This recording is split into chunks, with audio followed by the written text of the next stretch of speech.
James was enjoying his life on the island of Sodor, but he still had a lot to learn. "You're a special mixed traffic engine," said Sir Topham Hatt. "You can pull coaches or freight cars quite easily, but you must learn by your mistakes." James knew what Sir Topham Hatt meant. He could well remember that dreadful accident on his first day. "Be careful with the coaches, James," said kind little Edward. "They don't like being bumped." Everyone came to admire James. "I'm really a splendid engine," he thought, and suddenly let off steam. Whoosh! A shower of water fell on Sir Topham's nice new top hat. Just then the conductor blew his whistle, and James thought they had better go. Go on," he puffed to Edward. Don't push," replied Edward. The coaches were grumbling too. Don't go so fast. James didn't listen.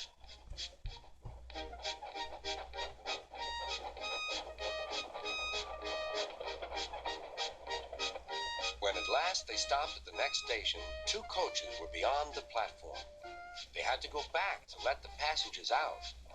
But no one seemed to know about Sir Topham's new hat, so James felt happier. Presently, they came to the station where Thomas was waiting with his 2 coaches. "Hello, James," said Thomas. "Feeling better? That's good." "Oh, that's my conductor's whistle. I must go. I don't know what Sir Topham Hatt would do without me to run this branch line." And he puffed off importantly. Edward and James passed the field where James had had his accident. The fence was mended and the cows were back again.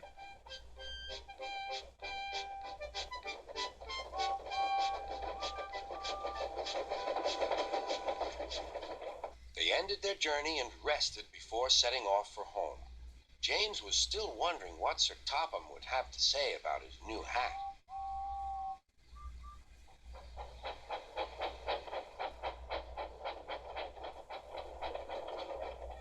Next morning he spoke severely to James.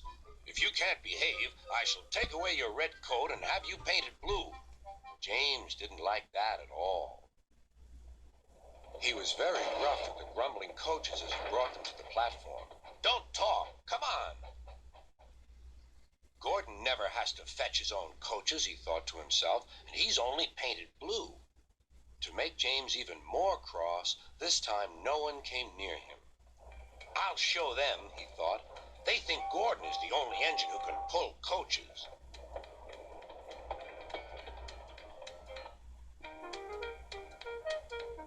Hurry, puffed James. You're going too fast, replied the coaches. James laughed and tried to go faster, but the coaches wouldn't let him.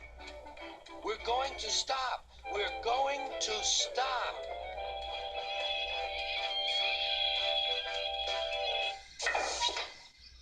"What's the matter?" James asked his driver. "The brakes are on. Leak in the pipe, most likely. You've banged the coaches enough to make a leak in anything." "How shall we mend it?" said the conductor. "We'll do it with newspaper and a leather bootlace," replied the driver. "But where is the bootlace coming from?" asked the conductor. "Ask the passengers," said the driver. "You have a leather bootlace there," said the conductor to a smartly dressed man. "Please give it to me." "I won't." "Then I'm afraid the train will just stop where it is."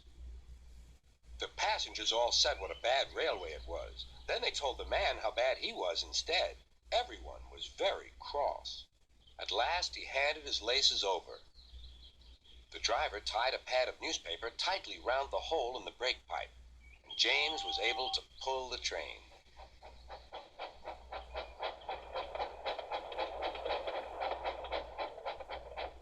But he was a sadder and wiser James, and took care never to bump coaches again.